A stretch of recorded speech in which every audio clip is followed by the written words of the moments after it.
Olá, bom dia, boa tarde, boa noite, boa madrugada. Espero que vocês estejam bem, pessoal. Espero que vocês estejam felizes, porque hoje nós vamos começar o nosso terceiro bimestre. Então, nós vamos falar sobre a propriedade dos gases, um conteúdo bastante importante para quando vocês forem estudar lá a termodinâmica lá na físico-química. Então, vamos lá. Então, quando nós falamos das propriedades dos gases, são algumas características que nós precisamos analisar. Todo gás ele tem uma massa, né? Porque todo gás ele é um elemento químico. Por exemplo, o gás hidrogênio, o gás nitrogênio, como eles são elementos químicos, todo elemento químico tem a sua massa. Os gases eles ocupam um determinado volume, certo? Porque se a gente for lembrar lá, nós temos o estado sólido, o estado líquido e o estado gasoso. O que é o estado sólido? O estado sólido é quando as partículas estão muito próximas. O estado líquido é quando as partículas estão um pouco mais afastadas. E o estado gasoso é quando as partículas estão bem afastadas, certo? Então, imaginem que essas substâncias, digamos, as mesmas substâncias nos três estados físicos, estejam encerradas dentro de um balão, certo? O que vai acontecer? A substância gasosa, ela ocupa um maior volume, porque as moléculas estão mais afastadas, certo? Então, as substâncias gasosas têm um determinado volume, um volume bastante grande, ocupam um volume maior que os outros dois estados. Como consequência desse volume, ela tem também uma pressão maior. Por quê? Porque as moléculas, como elas estão bastante afastadas, elas têm um espaço livre muito grande para se locomoverem, né? E aí elas empurram, né? Como elas estão ocupando um volume muito grande, elas empurram a parede com uma maior força do que as substâncias líquidas e gasosas. Então, ela tem uma pressão. E devido a esse espaço que sobra aqui, as moléculas elas se movimentam livremente. E como elas se movimentam livremente, elas têm o que a gente chama de energia cinética, que é uma energia derivada do movimento. E esse aumento do movimento faz com que elas se aqueçam, aumentando então a temperatura. Então, as partículas gasosas, né, uma das propriedades dos gases é o aumento da temperatura, ok? Dessas propriedades que eu falei, imaginem o seguinte, imaginem que as partículas gasosas estão encerradas lá dentro do balão, certo? A gente considera que elas não vão exercer nenhuma força umas sobre as outras, a menos que elas colidam. Elas estão lá, se movimentando para lá e para cá, até que em algum momento uma colide com a outra. Na hora que dá essa colisão, aí sim uma molécula afeta a outra, senão não, tá? Quando nós falamos de gases, nós temos que trabalhar numa temperatura chamada de Kelvin e não em graus Celsius, como a gente está acostumado aí nas continhas nossas, certo? Então, como que a gente calcula quantos graus Kelvin é uma determinada temperatura? A gente precisa fazer a conversão de graus Celsius para Kelvin, né? Então, a gente faz assim, a temperatura em grau Kelvin é igual a temperatura em graus Celsius mais 273.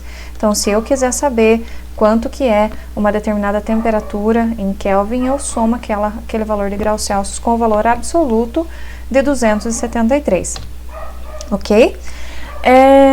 Veja bem, os gases eles têm essas características de pressão, volume e temperatura. E nós podemos fazer uma série de experimentos mantendo uma dessas propriedades constantes e variando as outras. Então, por exemplo, se a gente tem um sistema fechado, tá? Os gases estão ali dentro, é um sistema fechado, não pode vazar gás para fora, né? A gente pode variar o volume com a pressão e manter a temperatura constante. A gente pode variar o volume com a temperatura, aqui, né? A gente pode aquecer, delta sinal de aquecimento, né? E variar o volume, por exemplo, apertar isso aqui, fazer um pistão apertando aqui para diminuir o espaço das partículas aqui, então a gente está variando o volume, né?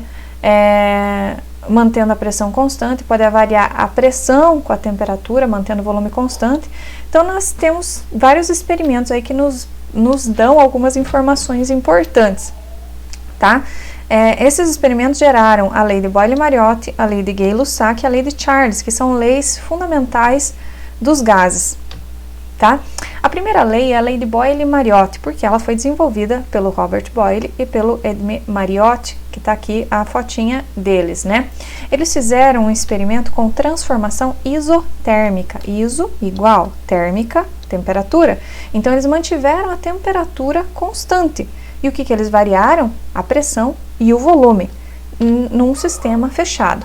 Então, imagine que eles tinham ali um sistema fechado, tá? Dois sistemas, um sistema fechado e tinha uma quantidade de partículas gasosas ali dentro. E em cima aqui, fechando esse sistema, eles tinham um pistão ou um peso ali, né? O gás a gente sabe que ocupa um determinado volume, né? Eles colocaram ali um pistão de forma que o gás foi comprimido e manteve ali o pistão paradinho, tá? A temperatura eles mantiveram constantes, tá? No sistema inicial e no sistema final. Então eu tinha aqui uma determinada pressão, né? Que vinha de cima do peso e um determinado volume. Aí ele foi lá e colocou mais um pezinho, ou seja, ele está aumentando a pressão, uma pressão que eu chamo agora de P2. Antes eu tinha uma pressão que era P1, agora eu tenho uma pressão maior que é P2. E o que ele observou? Que o volume diminuiu, apertou, pressionou aquele gás, né? O gás ocupa um menor volume agora, então nós temos o segundo estado com uma P2. A temperatura era a mesma nos dois. O que ele concluiu quando ele fez esse experimento? Desculpa. Ele concluiu o seguinte, que a pressão é inversamente proporcional ao volume. Como assim inversamente proporcional? Toda vez que eu aumento a pressão, eu diminuo o volume. Isso é uma grandeza inversamente proporcional, né? E quando eles fizeram um gráfico de volume por pressão, no eixo Y e no eixo X, eles obtiveram isso daqui, que é uma hipérbole equilátera, né? Verificava, né? Pode verificar aqui no gráfico, que se eu tenho um volume inicial alto, né? Eu tenho uma pressão aqui baixa. Se eu tenho um volume maior, o que vai acontecendo? Vai diminuindo aqui a pressão, certo? Então, esse é um gráfico que era gerado ali pelo volume versus a pressão.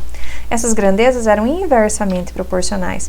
E toda vez que eu tenho grandezas inversamente proporcionais, pessoal, na matemática a gente representa pela multiplicação delas, tá?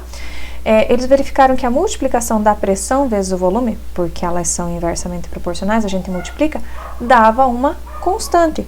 Vejam que, nesse caso, a temperatura aqui e a temperatura aqui era a mesma nos dois casos, né? A massa também era constante, né? Então, como a multiplicação, o produto pressão por volume é sempre uma constante, ela é constante para qualquer situação, né? Então, a pressão no sistema 1 vezes o volume no sistema 1 é igual à pressão do sistema 2 vezes o volume do sistema 2, né? Porque é uma constante. E daí nós temos uma equação aqui, que é a equação de Boyle-Mariotti, que é utilizada quando você tem a variação de pressão e volume e mantendo a temperatura constante. Então, tá ali um esqueminha, né, mostrando a temperatura sendo mantida constante, um sistema fechado, tá, onde eu tenho substâncias gasosas e eu aumento e diminuo a pressão e verifico o que acontece com o volume, né.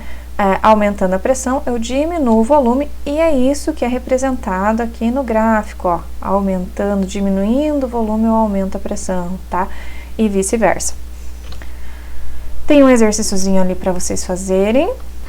A segunda lei é a lei de Gay-Lussac, tá ali o cientista, né, que desenvolveu essa lei. Ele fez um experimento, né, com uma transformação isobárica, iso igual bárica, toda vez que fala em bar é pressão, então ele manteve a pressão constante e alterou a temperatura e o volume. Então vamos dar uma olhadinha ali no experimento. Então ele tinha um experimento onde ele mantinha a pressão constante, isso significa que ele mantinha o mesmo pezinho em cima, porque é daqui que vem a pressão, né? Pressão constante nos dois sistemas, e alterou a temperatura e o volume. Então, como que ele alterou a temperatura? Aqui ele colocou uma temperatura mais baixa e depois no T2 uma temperatura mais alta. O que ele observou? Que quando ele aumentava a temperatura, o êmbolo subia, né? Tinha uma diferença de volume, aumentava-se o volume do que quando tinha uma temperatura mais baixa, né? Para uma mesma pressão externa, com uma temperatura maior, o gás era capaz de erguer o pistão, ou seja, aumentava o volume. Qual foi a conclusão? Que o volume é diretamente proporcional à temperatura. Como assim diretamente proporcional? Aumentou temperatura, aumentou também o volume. Isso que é uma grandeza diretamente proporcional. Quando eu tenho duas variáveis, quando eu aumento uma, eu aumento a outra, quando eu diminuo uma, diminuo a outra também. Então, elas são diretamente proporcionais. Fazendo um gráfico no eixo Y volume por no eixo X temperatura, obtinha-se uma reta, né? E essa reta ficou chamada de isóbara. Chamada de isóbara por quê? Porque ela mantém a pressão constante, né? Resultado de uma pressão constante, nós temos ali uma linha reta. Você pode ver que toda vez que a gente tem uma reta, é porque a gente tem um R constante, um valor constante. Veja aqui, aumentando o volume, eu aumento também a temperatura, né? Tendo um volume maior, eu tenho uma temperatura maior e assim sucessivamente numa linha reta. Quando eu tenho grandezas diretamente proporcionais, sempre é uma reta que dá o gráfico. E matematicamente, a gente diz que é uma divisão. Então, eu tenho que a relação entre volume por temperatura nos dá uma constante, um valor constante, nos dá aquela reta ali. Então, a relação volume por temperatura, ela é a mesma, tanto no primeiro estado como no segundo estado, porque ela é constante. Então, eu posso dizer que a relação entre volume por temperatura no sistema 1 é a mesma relação que existe entre o volume por temperatura no sistema 2. E daí nós temos, então, esta equação aqui, que é conhecida como equação de Gay-Lussac, que é a equação que a gente sempre vai utilizar quando for mantida a pressão constante e estiver sendo variada a temperatura e o volume. Tem um exercíciozinho ali, gostaria que vocês tentassem praticar para chegar até a resposta. E por último, né, nós temos as leis físicas, a lei de Charles. Tá ali o cientista que desenvolveu a lei. Ele fez qual experimento? Ele fez o experimento de transformação isovolumétrica, iso igual volumétrica, volume, ou seja, ele manteve o volume constante. O que ele alterou então? A temperatura e a pressão. Vamos ver como é que foi o experimento. Veja bem, ele fez aqui um sistema inicial e final e ele manteve o volume constante. Para manter o volume constante, ele prendeu aquele êmbolo lá, ó, tá preso agora, não tem mais pistão aqui para deixar ele subir ou baixar, para manter o volume constante. Como que ele alterou a temperatura? Aumentando daqui para cá. Temperatura 2, ele fez um experimento com uma temperatura maior do que no sistema 1. E quando ele fez isso, ele verificou o quê? Verificou que aumentava-se a pressão no sistema 2, porque a temperatura era maior. Se a temperatura no sistema 2 é maior e o êmbolo não pode se mover, a pressão aqui vai ser aumentada. Por quê? Porque com uma maior temperatura, as partículas elas tendem a se movimentar mais. E se elas se movimentam mais, elas ocupam um maior espaço ou tendem a ocupar um maior espaço e elas rebatem com maior intensidade as paredes do recipiente, aumentando então a pressão. Qual que foi a conclusão dele? Que a pressão é diretamente proporcional à temperatura. Aumentando a temperatura, eu aumento a pressão. E isso também num gráfico de pressão versus temperatura nos dá uma reta. E essa reta é chamada de isovolumétrica, porque quem foi mantido constante foi o volume. Novamente, matematicamente, como é que nós fazemos para representar grandezas diretamente proporcionais? Através de uma divisão. Então, a relação pressão por temperatura, que é o que eu estou variando, pressão por temperatura, nos dá uma constante. E se nos dá uma constante, esse valor é constante, tanto faz para o primeiro estado como para o segundo estado, né? Então, a pressão 1 no sistema inicial dividido pela temperatura 1 no sistema inicial é igual à pressão final dividido pela temperatura final. E aí nós temos essa grandeza aqui, né, essa relação que nos dá a lei de Charles, utilizada toda vez que eu quiser resolver um problema a volume constante. Tem ali mais um exercício para vocês fazerem com resposta. E aqui um resuminho, né? Quando que eu vou utilizar a equação de Boyle-Mariotte? Verifica no exercício. Você está variando o volume, variando a pressão e mantendo a temperatura constante? Então, é a lei de Boyle-Mariotte. Você está mantendo constante a pressão, variando o volume e variando a temperatura? Você vai utilizar a lei de Gay-Lussac. Ou, se você está mantendo o volume constante, variando a pressão e variando a temperatura, você vai utilizar a lei de Charles. Então, fique esperto e utiliza a equação correta, ok? Ok, pessoal, essas eram as transformações físicas sofridas pelos gases que nos davam ali as leis de Boyle-Mariotte, de Gay-Lussac e de Charles. Mas existem também o que a gente chama de leis volumétricas, que se referem aos volumes dos gases quando eles estão participando de uma reação química. Essas leis volumétricas são duas, a lei volumétrica de Gay-Lussac e de Avogadro. Então, vamos falar da primeira, que é a lei volumétrica de Gay-Lussac. É o mesmo cientista da lei ali do Gay-Lussac, só que agora é outro experimento, tá? Então, digamos que ele fez ali o experimento de gás hidrogênio reagindo com gás oxigênio formando água, tá? Aí, digamos que ele quis trabalhar com volumes, tá? Ele pegou 2 litros de gás oxigênio, reagiu com 1 litro de gás oxigênio e obteve 2 litros de água. Ele verificou que existia uma proporção entre hidrogênio, oxigênio e água, que era 2 para 1 para 2. Então, ele foi lá e repetiu o experimento, mas aumentou o volume de cada um deles. Ele verificou que para 2 litros de oxigênio, ele precisava de 4 litros de gás oxigênio e obteve, então, 4 litros de água. Ele verificou que, novamente, a proporção entre os gases aqui era a mesma, tá? Aqui, pessoal, sempre trabalhando com substâncias no estado gasoso, tá? Que era 2 para 1 para 2, porque se você for ver 4 dividido por 2 dá 2, 2 dividido por 2 dá 1 e 4 por 2 dá 2. Então, simplificando, a proporção é 2 para 1 para 2, também a mesma da anterior. E aí ele fez outro experimento, por exemplo, 8 litros para 4 litros e obteve ali os mesmos 8 litros. A proporção, novamente, era 2 para 1 para 2. Então, ele verificou que sempre as reações nos gases obtinham um volume com proporções constantes. Qual que foi a conclusão dele? Quando os gases são medidos nas mesmas condições de pressão e temperatura, que foi isso que ele fez, utilizou sempre as mesmas condições de pressão e temperatura, os volumes dos reagentes e dos produtos gasosos formam uma proporção constante de números inteiros e pequenos. Vejam que os números são inteiros sempre e sempre são pequenininhos, tá? Na grande maioria das vezes, ok? Outra lei que a gente tem é a hipótese ou lei de Avogadro, tá ali o cientista, o Amedeo Avogadro, tá?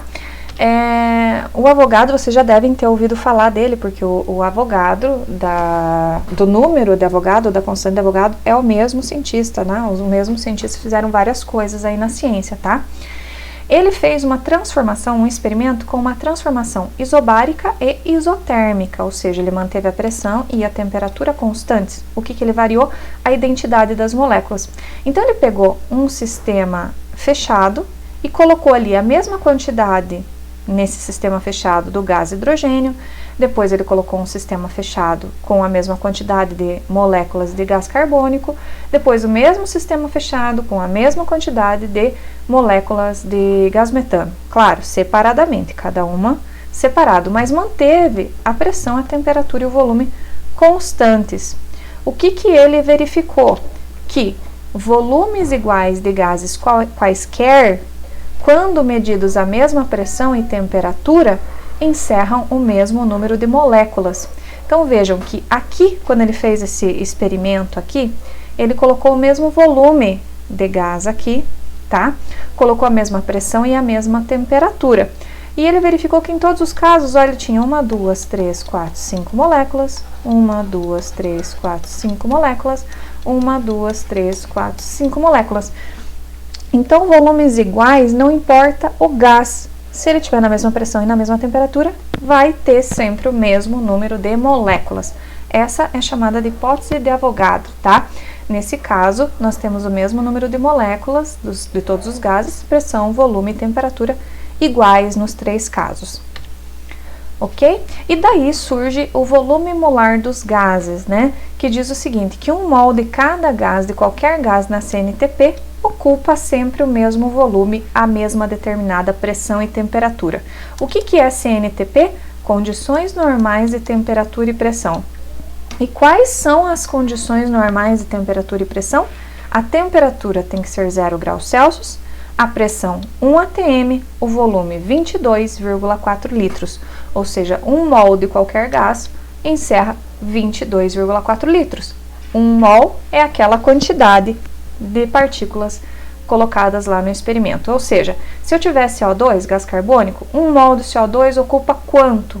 Ele ocupa 22,4 litros na CNTP. E se eu tiver 1 mol de O2, ele ocupa quanto? 1 mol de O2 também ocupa 22,4 litros. Não importa se eu estou falando do CO2 ou do O2. Se for 1 mol, ele ocupa 22,4 litros, tá? E se eu tiver 3 mols de O2? Bom, veja bem, se 1 mol ocupa 22,4 litros, 3 mols eu tenho que somente multiplicar, fazer uma regrinha de 3. Isso vai dar 67,2 litros, tá? Então, a quantidade o volume molar dos gases é 22,4 mols por litro, ok? E por último, nós vamos falar da equação de Clapeyron, ou lei dos gases ideais. Tá aqui o cientista Clapeyron, ele não era muito de tirar foto, tá? As pesquisas que envolviam pressão, volume, temperatura e quantidade de matéria, elas mostravam que sempre existia uma relação entre essas variáveis.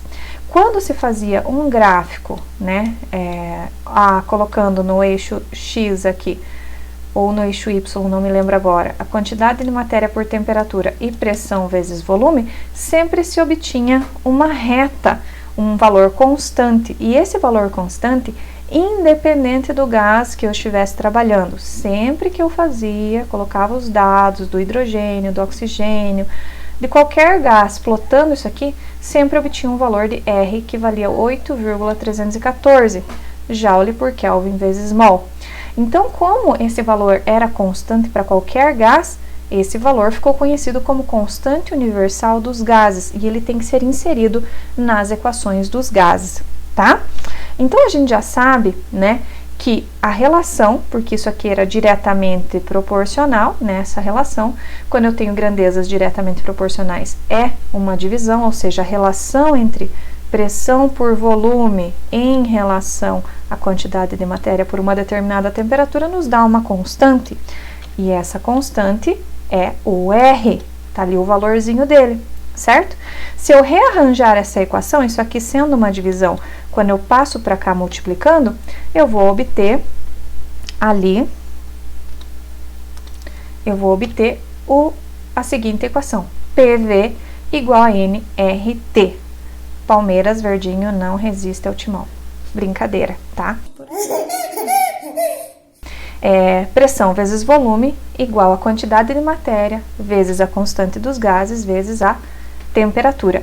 Esta equação aqui nos dá a lei dos gases ideais. Significa dizer o seguinte, que numa condição perfeita, todos os gases seguem esta lei aqui, esta equação aqui, que é a equação de Clapeyron. Bom, veja bem, nós temos ali a equação PV igual a nRT, certo? O que é o N? N é a quantidade de matéria. E a quantidade de matéria, ela nos é dada por essa equação aqui, massa por massa molar. Então, ao invés de escrever PV igual a nRT, no lugar do N, eu posso colocar massa dividido por massa molar, vezes R vezes T, tá? Então, esta equação se transforma nessa aqui, que são iguais, são a mesma coisa.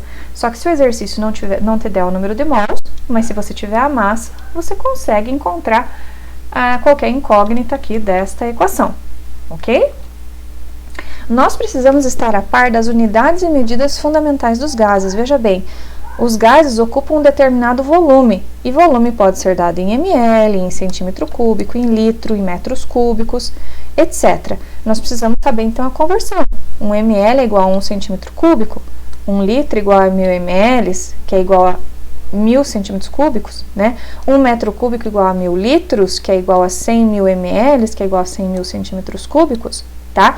Se vocês quiserem, vocês podem guardar isso daqui para sempre, porque sempre vocês vão utilizar isso daqui. Pressão também, a gente tem que saber as unidades de pressão para gases. Milímetros de mercúrio, que é da experiência de Torricelli, né? Que 1 milímetro de mercúrio é igual a 1 torr. 1 atm é igual a 76 milímetros de mercúrio, que é igual a 760 milímetros de mercúrio, que é igual a 760 torr, tá? No Brasil, a gente adota o Sistema Internacional de Pascal, tá? 1 atm é igual a 101,325 pascal, ou 1 milímetro de mercúrio igual a 133,32 pascal. Por que eu preciso saber disso daqui? Para poder fazer as conversões, porque geralmente nos exercícios você acaba tendo que fazer algum tipo de conversão. O valor de R, pessoal, da constante universal dos gases, também assume uma diversidade de valores aqui, porque depende das unidades com as quais nós estamos trabalhando. Então, se ela for Joule, Kelvin e mol, o valor do R vai ser 8,314. Se for litro por atm, Kelvin e mol, ele vai ser 0,082. Se for metro cúbico por atm, Kelvin vezes mol, vai ser 8,2 vezes 10 a menos 5, e assim por diante, tá? Então, vamos considerar ali uma conversão na CNTP. 1 atm, 22,4 litros e 273 Kelvin. Se eu for fazer as multiplicações, o valor vai ser em atm por litro por Kelvin, né? E se esse valor é em atm por litro por Kelvin, a gente vai obter o valor de 0,082, certo? Então, tem que prestar atenção ali nas unidades. No Brasil, como é que fica? Pressão em pascal, que é 101,325, que é o equivalente a 1 atm, vezes 22,4 litros em metros cúbicos, 0,0224 metros cúbicos, e a temperatura 273 Kelvin. Isso aqui nos dá o valor de 8,314 pascal vezes metro cúbico por Kelvin vezes mol. Em todos os casos, pessoal, a gente sempre vai ter que analisar qual é a unidade que o problema está trabalhando para fazer as devidas conversões. Lembrando que não pode sobrar unidade sem ser convertida no problema. Tem ali um exercíciozinho para vocês fazerem com resposta. E é isso, pessoal, vamos parar por aqui. Eu espero que vocês tenham conseguido compreender, conseguido chegar ao resultado dos exercícios. Se vocês não conseguiram, por favor, busquem no atendimento, me chamem, tá? Para não seguir com dúvida aí. Dúvidas, então, estamos lá no atendimento esperando vocês, ok? Um abraço, pessoal, se cuidem!